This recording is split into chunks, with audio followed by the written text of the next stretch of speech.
L'origine des Juifs noirs se trouve en Éthiopie. Ils possèdent l'une des Bibles les plus complètes qui existent, contenant l'intégralité du livre d'Enoch dans la Bible éthiopienne. Une nouvelle découverte au sein de cette ancienne Bible révèle un détail concernant la résurrection de Jésus qui n'apparaît dans aucun autre évangile. Les érudits s'interrogent sur les implications de cette version alternative, notamment sur ses origines et sa signification. Ce texte ancien pourrait-il apporter un éclairage nouveau sur le récit fondateur du christianisme? Ou s'agit-il d'une fascinante anomalie? Rejoignez-nous pour le découvrir. Une histoire cachée au-delà de la Bible occidentale. Le récit de Pâques est bien connu de tous. Après la mort de Jésus, ses disciples trouvèrent le tombeau vide le dimanche. La grosse pierre qui en bloquait l'entrée avait été déplacée. Jésus leur apparut à plusieurs reprises dans les semaines qui suivirent. Il les salua dans une pièce à l'étage, les accompagna sur le chemin d'Emmaüs et se tint près d'eux sur les rives paisibles de Galilée. Avant de monter au ciel, il leur adressa un dernier message, les exhortant à poursuivre sa mission. Son ascension fut un moment de profonde admiration et d'émerveillement. Le récit des 4 évangiles de la Bible occidentale, à savoir Matthieu, Marc, Luc et Jean, est considéré comme essentiel à la foi de milliards de personnes à travers le monde. Ces livres sont perçus comme la pierre angulaire de la foi chrétienne. Mais imaginez si ces 4 livres n'en étaient qu'un résumé. Et si l'intégralité des enseignements de Jésus, dans toute leur complexité, se trouvait en réalité dans une unique source ancienne, souvent négligée? Cette source se trouve en Éthiopie. L'Éthiopie abrite l'Église orthodoxe Taïwa, considérée comme l'une des plus anciennes communautés chrétiennes au monde. Cette Église pratique sa foi et préserve ses croyances depuis des générations. Située dans une région montagneuse et désertique, elle a prospéré grâce à l'Empire romain, qui n'a pu la conquérir ni la dominer entièrement. De ce fait, le christianisme éthiopien s'est développé indépendamment, à l'abri des influences occidentales. Si de nombreux chrétiens occidentaux sont habitués aux 66 livres de la Bible protestante ou aux 73 livres de la Bible catholique, la Bible éthiopienne, quant à elle, compte 81 livres, une différence notable avec la tradition occidentale. Ce recueil de textes est considéré comme sacré par la communauté éthiopienne depuis de nombreuses années. Pendant des années, les universitaires occidentaux ont ignoré ces textes, les reléguant au rang de simple folklore. Ils trouvèrent dans ces récits assez déroutants et mystérieux, écrits en gaèse, une langue comprise par une poignée d'initiés. De ce fait, ces ouvrages furent accueillis avec peu de crédit par ceux qui n'appartenaient pas à la communauté. Or, beaucoup ignoraient que le christianisme éthiopien s'était développé indépendamment de l'Église romaine, suivant une trajectoire qui lui était bien propre. À certains égards, il restait plus fidèle à l'essence originelle de la religion. Des archéologues ont mis au jour d'anciens manuscrits éthiopiens semblables aux célèbres évangiles allemands. Grâce à la datation au carbone 14, il a été établi que ces manuscrits remontent au IVe siècle, soit avant le concile de Nica, où les autorités romaines ont établi la version officielle du christianisme en Occident. Contrairement à une idée répandue, ces textes éthiopiens ne racontent pas d'histoires nouvelles ni ne contiennent de récits inventés. Ils révèlent plutôt une forme préexistante du christianisme, antérieure à l'influence de Rome sur la foi telle que nous la connaissons aujourd'hui. Une ancienne Bible éthiopienne renferme des textes autrefois perdus pour la culture occidentale. Le livre d'Enoch, en particulier, a acquis une grande renommée grâce à sa mention dans le Nouveau Testament, avant d'être exclu par les autorités romaines. Ce livre relate une histoire captivante et sombre qui troubla les premiers dirigeants de l'Église. Le récit s'articule autour d'un groupe d'êtres célestes, les veilleurs, descendus sur terre et ayant noué des relations amoureuses avec des mortels. Leurs descendants, les Néphilim, formaient une race de créatures redoutables. Ces anges déchus partagèrent également avec les humains des connaissances interdites, notamment la fabrication d'armes, de cosmétiques et des pratiques occultes. Ce récit se caractérisait par son caractère imprévisible et ses éléments mystérieux. L'Église romaine choisit de ne pas l'inclure, car il ne correspondait pas à l'image de tranquillité et d'ordre qu'elle souhaitait véhiculer. Cependant, l'Éthiopie a préservé ce récit pour les générations futures. La Bible éthiopienne contient le livre des Jubilés, également connu sous le nom de Petite Genèse. Selon ce livre, Moïse reçut un message sur une montagne sacrée. Le livre des Jubilés revisite le récit de la Genèse en y ajoutant de nouveaux détails et en réorganisant la narration.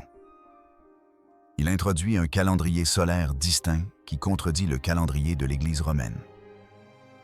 Cette divergence aurait constitué une menace pour les dirigeants occidentaux qui cherchaient à établir un système uniforme de dates et de festivités. La langue utilisée dans la tradition éthiopienne est un aspect significatif. Le gaz, une langue sémitique, est employé pour la rédaction de ces anciens livres. Ceci est remarquable car Jésus communiquait en araméen, une autre langue sémitique. En revanche, les évangiles occidentaux ont été rédigés en grec, la langue de l'Empire romain. De ce fait, les textes éthiopiens pourraient présenter une version des enseignements de Jésus plus fidèle à ses paroles originales et moins influencée par les coutumes grecques et romaines. La Bible éthiopienne contient 15 livres supplémentaires qui suscitent des interrogations profondes. Ces textes additionnels offrent une perspective unique sur les débuts du christianisme, perspective qui diffère des récits façonnés par les figures influentes de Rome. L'attachement de l'Éthiopie à la préservation de ses croyances ancestrales la distingue des autres traditions qui ont évolué au fil du temps. Et cela nous amène au grand mystère qui se cache derrière tout cela. Si la Bible éthiopienne est plus ancienne, plus complète et moins influencée par les décisions politiques, que dit-elle de l'événement le plus important de la foi chrétienne? Que dit-elle des 40 jours entre la résurrection et l'ascension? Qu'a réellement dit Jésus durant ces derniers jours? Et lorsqu'il est revenu sur terre? Quel message a-t-il laissé? Et pourquoi le reste du monde ne l'a-t-il jamais entendu? Restez avec nous pour le découvrir. La loi a été abandonnée après la résurrection. Dans les versions occidentales et des évangiles, le temps qui suit la résurrection semble passer rapidement. On ne trouve que quelques rares apparitions de Jésus partageant un repas, donnant une bénédiction, puis montant au ciel. Cependant, dans la Bible éthiopienne, cette période post-résurrectionnelle est présentée comme beaucoup plus longue et significative. Elle est au cœur du récit. Au lieu d'apparaître brièvement puis de disparaître, Jésus demeure présent. Il passe du temps à marcher et à parler avec ses disciples. Pendant 40 jours, il dispense des enseignements importants avec une grande autorité et une profonde conviction. Le livre de l'Alliance, également connu sous le nom de Mashafekadan, contient des enseignements sur Jésus durant les 40 jours suivant sa résurrection. Contrairement au doux maître dépeint dans d'autres textes, Jésus est présenté ici comme un roi divin, délivrant un message sérieux à ses disciples les plus proches. Son attitude et ses paroles, empreintes de force, contenaient des avertissements et des révélations sur l'âme, les ténèbres et une future corruption au sein de l'Église. Les disciples reçurent l'ordre de protéger ces enseignements à tout prix, et pendant des siècles, ils furent gardés cachés dans des monastères de pierre, au cœur d'une terre qui résistait à la domination impériale. Ce n'était pas un adieu ordinaire, c'était une leçon profonde qui s'étendit sur 40 jours. Révélant des vérités universelles susceptibles d'avoir un impact profond, les Écritures éthiopiennes recèlent un texte transformateur qui remet en question les croyances conventionnelles. Selon le clergé éthiopien, le Mishafikedan constitue un témoignage incontestable de ces enseignements, présentant Jésus comme une figure d'une puissance et d'une influence immense. Ces paroles dans le texte dégagent une aura d'autorité divine, le dépeignant comme un souverain suprême dictant des ordres décisifs. Sa résurrection n'est pas présentée comme une conclusion, mais plutôt comme le début de son règne légitime. La loi initiale qu'il instaure remet en question le concept d'autorité terrestre. Il souligne que l'arme de son Père n'est pas forgée par les hommes, mais par un esprit compatissant. Cette déclaration a un poids considérable. Dans un monde déchiré par les conflits religieux et les luttes incessantes, il exhorte ses disciples à ne pas recourir à la violence en son honneur. C'est un appel à la sérénité, lancé par un être qui vient de triompher de la mortalité. Il ne s'agit pas d'un ordre d'action militaire, mais d'un appel à la tendresse et à la compassion. Il leur transmet ensuite un enseignement qui transforme radicalement la conception de la foi. Selon lui, l'Esprit sera leur source de force, le cœur leur lieu de recueillement et l'amour leur guide. Ces paroles simples recèlent une profonde signification. Si le cœur est considéré comme le véritable lieu de culte, quelles implications cela a-t-il pour les édifices grandioses de pierre et d'or qui seraient construits en son honneur? De même, si l'amour est établi comme seule loi, qu'est-ce que cela signifie pour les règles complexes et les distinctions rigides qui finiraient par diviser les disciples? Cet enseignement encourage une croyance qui s'épanouit au plus profond de l'être. Il ne repose pas sur des figures influentes, ni sur des constructions extravagantes, ni sur les pouvoirs terrestres. De ce fait, il peut être perçu comme une menace par ceux qui cherchent à dominer et à manipuler. Cependant, l'aspect le plus surprenant est la mise en garde qu'il émet. Il informe ses fidèles que ces enseignements subiront des modifications prochainement. Il mentionne que de nombreuses personnes prétendront le représenter, sans pour autant avoir de lien authentique avec lui. Il les avertit que ces enseignements seront manipulés et exploités à des fins personnelles. De plus, il prédit que dans le futur, des édifices somptueux de pierre et d'or seront construits, éclipsant l'importance du développement spirituel, guide des premiers croyants. Dans le canon éthiopien figure un texte ancien appelé Daïd Kalia, qui signifie « les enseignements » et qui développe le message. Bien que cet ouvrage se retrouve dans d'autres traditions anciennes, la version éthiopienne présente des détails uniques.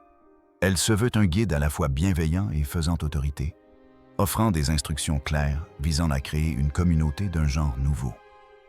Plutôt que de glorifier le pouvoir ou la richesse, le message de la diadème les confronte et les interroge. Le texte exprime subtilement une critique des religions organisées et opulentes en soulignant l'importance de la simplicité, de l'humilité, du jeûne, de la prière et du rejet de l'avidité et de la corruption. Au lieu de valoriser la richesse et le pouvoir, la foi présentée privilégie la paix intérieure et la droiture. Jésus met en garde contre l'imitation de figures religieuses futures qui exploitent les pauvres tout en arborant des vêtements somptueux, offrant ainsi une mise en garde pour notre époque. Cette parabole constitue une observation à la fois douce et profonde sur le fossé entre les chefs spirituels aisés et les personnes en difficulté qui dépendent d'eux. D'après les récits des moines qui ont préservé ces manuscrits, il semblerait que cette doctrine particulière ait été jugée dangereuse par des personnalités influentes à venir. En effet, permettre au public d'accéder à cet enseignement aurait pu l'amener à comprendre que le véritable royaume de Dieu ne s'établit pas par la richesse ou le pouvoir, mais qu'il s'épanouit au plus profond du cœur de chacun. Lors des diadèmes, Jésus exhorte ses disciples à aller dans le monde avec un but différent, ne pas rechercher le pouvoir. Il les encourage à bâtir des communautés soudées, fondées sur l'amour et le partage, où la responsabilité et la prise de décision collective sont valorisées. Il esquisse ainsi la vision d'un monde harmonieux et compatissant, libéré des dirigeants oppressifs, où règnent l'amour, la collaboration et la confiance. Il les met en garde contre le destin de son nom, prédisant qu'il sera exploité par de nombreux individus avides de richesses, tandis que d'autres trahiront ses principes par appât du gain. Alors que sa renommée grandit parmi les puissants, il leur conseille de le rechercher dans la solitude. C'est dans les lieux simples et modestes, affirme-t-il, que son message authentique perdure. Ces avertissements ne sont que le début. Au-delà se cachent dans des secrets plus profonds des enseignements sur la vie, la mort et l'âme, destinés à préparer ses disciples à un monde spirituel bien plus vaste. Plongeons-nous-y. Le combat entre la lumière et les ténèbres. Les enseignements découverts dans d'anciens textes éthiopiens après la résurrection dépassent le simple conseil ou les mises en garde. Ils s'aventurent dans un royaume vaste et profond qui semble presque d'un autre monde. On oublie souvent que ces écrits offrent une perspective spirituelle distincte du christianisme occidental. Cette perspective unique commence par explorer le concept de la mort. Selon les anciens manuscrits, le Christ ressuscité explique à ses disciples que sa mort n'était pas celle qu'ils croyaient. Il les éclaire sur l'idée que la mort n'est pas une fin, mais plutôt un changement de vêtement. Le corps est comparé à un vêtement, temporaire et remplaçable. Lorsque le corps se détériore, l'esprit perdure. Ce concept fondamental bouleverse notre vision de la vie. Plutôt que d'anticiper une unique résurrection à la fin des temps, l'attention se porte sur la vie éternelle de l'esprit. Le monde matériel est perçu comme un passage éphémère, non comme une demeure permanente. Il transmet ensuite un enseignement qui semble rappeler les coutumes orientales ancestrales. Il explique que chaque individu possède deux flammes intérieures. L'une s'élève vers l'illumination, tandis que l'autre sombre dans les ténèbres. Chaque pensée, chaque parole, chaque action nourrit l'une de ces flammes, déterminant ainsi le chemin spirituel que chacun emprunte. Ceci brosse le portrait d'une existence où chacun façonne sans cesse son propre destin spirituel. Nul ne peut échapper à cette réalité. Chaque jour, une flamme intérieure s'alimente. Cela souligne l'importance des choix personnels dans la construction de son cheminement spirituel, plutôt que de l'attribuer à des forces extérieures. Un concept troublant du canon éthiopien est celui de la « mort ambulante », désignant des individus qui paraissent vivants extérieurement, mais sont intérieurement dépourvus de vie spirituelle. Vivre sans vie spirituelle est comparé à habiter un tombeau silencieux où ces individus laissent leur feu intérieur s'éteindre en comblant leur vide par l'orgueil, la richesse ou le pouvoir. Bien que ces personnes puissent sembler rayonnantes à l'extérieur, elles ne sont en réalité que des coquilles vides. Cette notion peut être dérangeante, mais elle trouve un écho dans la société contemporaine. Malgré leur étrangeté apparente, ces concepts mènent à une révélation encore plus étonnante.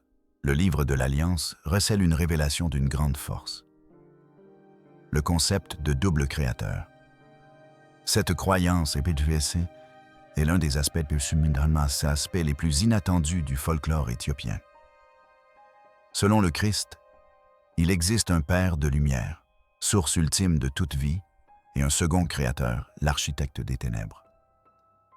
Ce dernier est dépeint comme aveuglé par sa propre arrogance. Bien qu'il soit à l'origine du monde physique, ce dernier est perçu comme une illusion.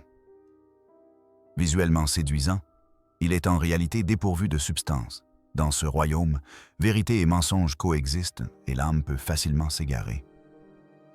Cette image rappelle l'ancien concept d'agnosticisme, qui suggère que le monde matériel est imparfait et que nos âmes y sont prisonnières. Dans cette perspective, le créateur des illusions exerce un pouvoir sur les possessions terrestres telles que la richesse, le pouvoir, les empires, les grandes constructions et la peur.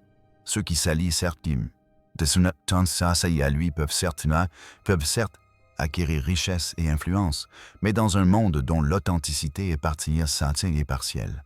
Le risque est que les civilisations futures confondent Hans et trompeur avec la véritable entité divine.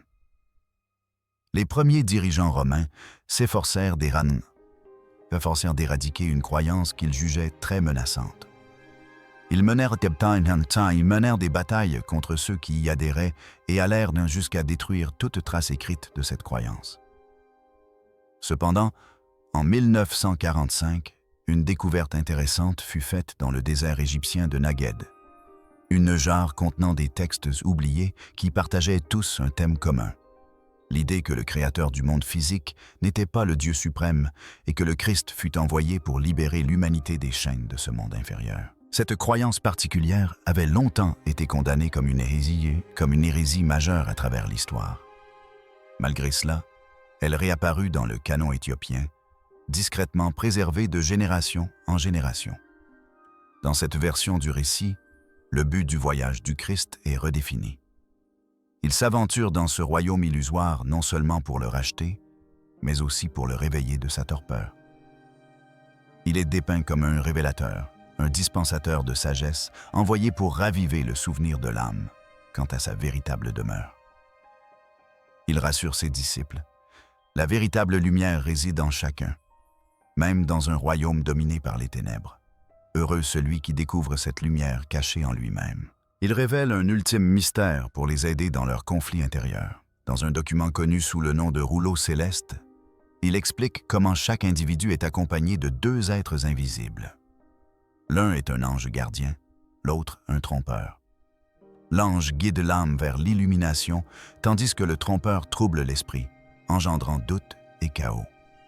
Ses compagnons cachés accompagnent chaque individu de sa naissance jusqu'à son dernier souffle. Au plus profond de chaque pensée, une guerre subtile fait rage.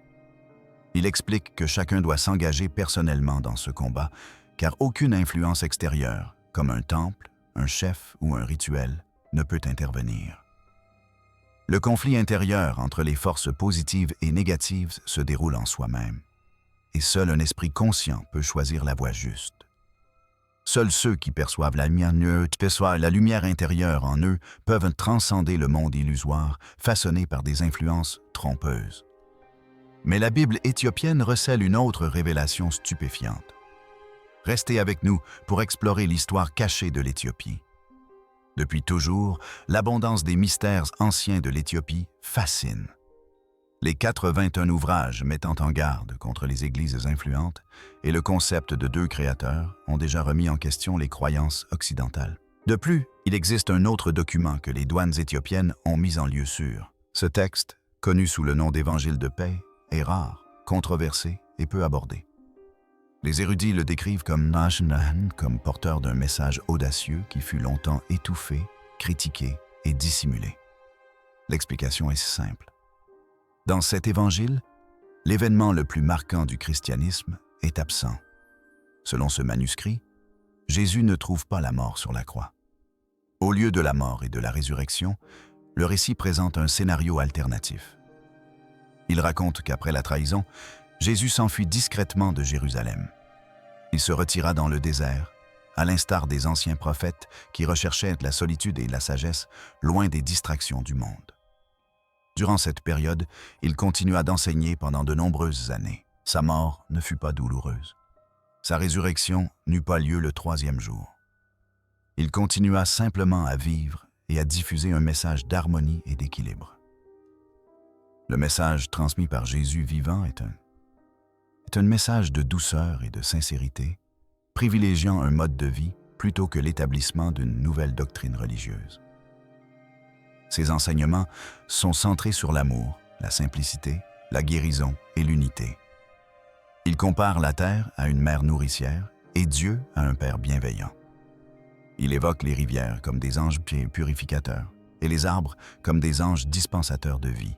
Dans ce récit, il bénit ceux qui s'aiment, suggérant que planter est un acte divin. Marchant pieds nus à travers les champs, il incarne un maître compatissant et humble, illustrant que le ciel n'est pas un lieu lointain, mais bien présent dans notre façon d'interagir avec le monde. Pourquoi le message de paix est-il considéré comme l'enseignement le plus périlleux? Pourquoi le dissimuler? Pourquoi le supprimer tout en propageant le récit de la crucifixion à travers le monde? C'est là que l'influence du passé se manifeste. Au IVe siècle, l'Empire romain commença à se fragmenter. L'empereur Constantin cherchait une force unificatrice pour maintenir son emprise sur l'ensemble de l'Empire. Il aspirait à une foi dominante unique. Un message d'un éducateur prônant le cœur comme sanctuaire ultime, l'amour comme loi suprême et la nature comme reflet du divin n'est pas compatible avec la gouvernance d'un empire.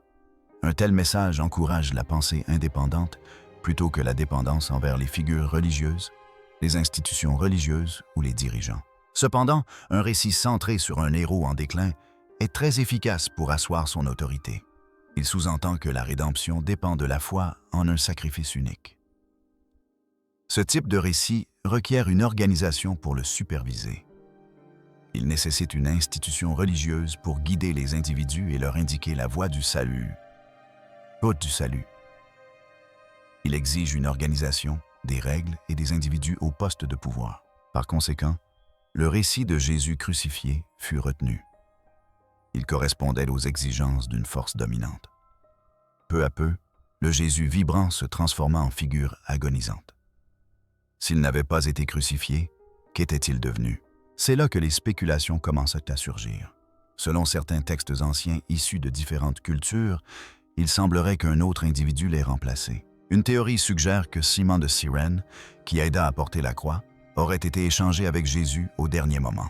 Dans la confusion générale, Simon aurait été crucifié. Jésus, quant à lui, s'est enfui discrètement. On s'interroge sur le sort de Simon s'il a réussi à s'échapper.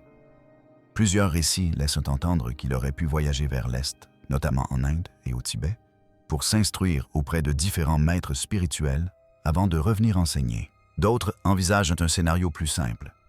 Si un descendant de David avait besoin de sécurité, où se réfugierait-il? À Rome, où son poursuivant était devenu son ennemi? Ou bien en Éthiopie, terre des légendes ancestrales de l'Arche, capable de résister à la puissance romaine? Ceci nous ramène à la question de l'Éthiopie.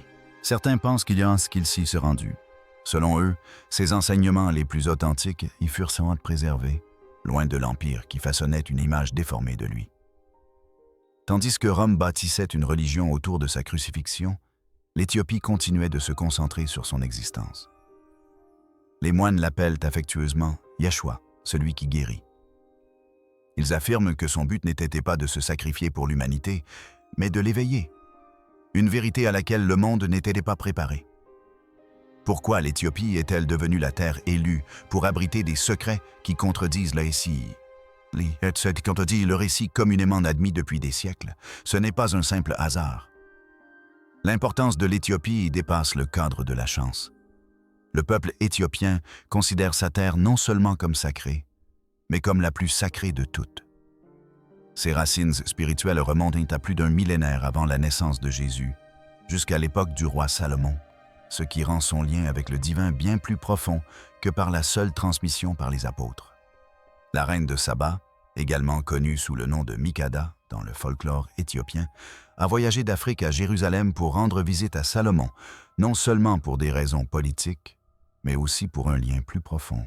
Leur rencontre donna naissance à Ménélik Luyé, qui fonda plus tard la dynastie salomonienne d'Éthiopie.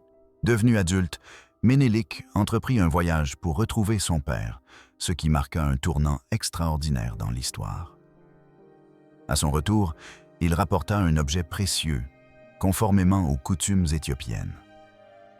Lui-même, ou un membre de son groupe, déroba une relique d'une puissance inouïe, mentionnée dans les textes religieux, l'Arche d'Alliance. On pense qu'elle fut dérobée au temple de Jérusalem et transportée en Éthiopie, où elle se trouverait depuis des siècles. Elle serait actuellement conservée dans une modeste église d'Aksum. Un moine solitaire, vivant en autarcie, est chargé de sa protection. Son unique mission est de préserver cet artefact vénéré toute sa vie. Cette histoire n'est pas inventée pour attirer les visiteurs. Cette conviction est au cœur de leurs principes religieux. Si cette pratique est authentique, l'Éthiopie transcende le simple statut de pays chrétien. Elle se transforme, selon eux, en le véritable Israël. À une époque où Rome vénérait de multiples divinités, l'Éthiopie se considérait comme la gardienne du pacte divin, la protectrice d'une entité sacrée capable d'influer sur le destin de l'humanité. Explorons maintenant ces voies et découvrons où elles nous mènent. Quelle est la signification de l'arche? Certains pensent qu'il s'agit simplement d'un écrin précieux pour les 10 commandements, tandis que d'autres lui attribuent une nature plus sinistre.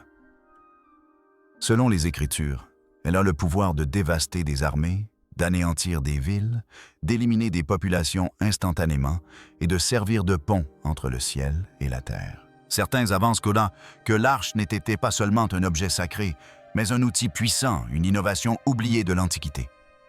Si cela s'avère exact, l'Éthiopie aurait alors préservé ce pouvoir pendant près de 3 millénaires. Ce qui nous amène à un point remarquable. L'Éthiopie se distingue comme l'un des rares pays africains à avoir résisté avec succès à la colonisation. Tandis que les puissances européennes s'emparaient de territoires et soumettaient des populations, l'Éthiopie conservait son indépendance. À la fin du XIXe siècle, elle vainquit l'armée italienne lors de la bataille d'Adwa. Certains attribuent cette victoire à la bravoure, à la puissance et à des tactiques ingénieuses. D'autres, cependant, s'interrogent sur l'existence d'une protection divine qui aurait également veillé sur la nation et préservé l'arche. Le récit se complexifie alors. L'Éthiopie fut gouvernée par la dynastie salomonienne, fondée par Ménélik, pendant près de 3 millénaires. Cette dynastie détient le record de la plus longue lignée ininterrompue de monarques au monde. Ses membres se réclamaient des descendants directs de Salomon et de la tribu de Juda. De plus, Jésus aurait eu des liens avec cette lignée.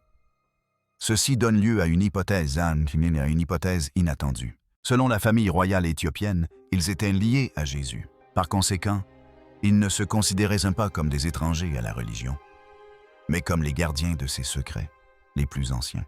Est-il concevable que le christianisme pratiqué dans le monde ne soit pas la forme authentique? Peut-être la version approuvée par Rome a-t-elle été adaptée à des fins d'autorité et de gouvernement? Les véritables enseignements ont-ils pu être préservés dans les montagnes et les monastères d'Éthiopie sans ingérence de dirigeants ou de conseils? Ces interrogations reposent sur des preuves tangibles et non sur de simples fictions.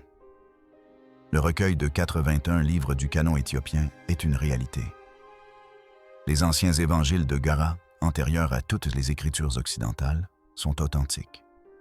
La présence de l'arche à Aksum est une croyance réelle qui influence leur identité. Les moines du lac Tana, qui continuent tant de lire des rouleaux écrits il y a 1000 ans, sont authentiques. Interrogé sur la préservation de ces textes anciens, un moine a expliqué qu'ils le font car ils conservent toute leur pertinence. Ce n'est qu'à l'ère moderne que les individus commencent à saisir l'importance de ces coutumes ancestrales. Les chercheurs commencent à peine à décrypter les textes anciens, ce qui laisse penser que le christianisme, tel que nous le connaissons aujourd'hui, a peut-être été altéré par les Romains pour servir leurs intérêts impériaux. À l'inverse, l'Éthiopie a discrètement préservé une forme plus authentique de christianisme, remontant aux origines de la foi et restée intacte malgré les influences extérieures. Le livre de l'Alliance conservé en Éthiopie contient une prophétie sur la fin des temps. Selon cette prophétie, les paroles perdues ressurgiront et l'esprit renaîtra des régions désolées d'Éthiopie. Elle se conclut par un message attribué à Jésus, non pas sur un retour physique, mais sur un retour à l'authenticité. Peut-être que la véritable résurrection ne consiste pas en l'apparition d'une figure dans ce ciel, mais plutôt en la révélation d'une vérité longtemps dissimulée, après des siècles d'occultation. Cette vérité a été précieusement gardée et transmise à travers les âges. C'est une vérité que l'humanité était peut-être désormais prête à affronter. Que pensez-vous de la Bible éthiopienne? Partagez votre avis dans les commentaires. Si cette vidéo vous a plu, n'hésitez pas à la liker, la partager et à vous abonner à la chaîne pour plus d'actualités People. Avant de partir, regardez les autres vidéos sur votre appareil.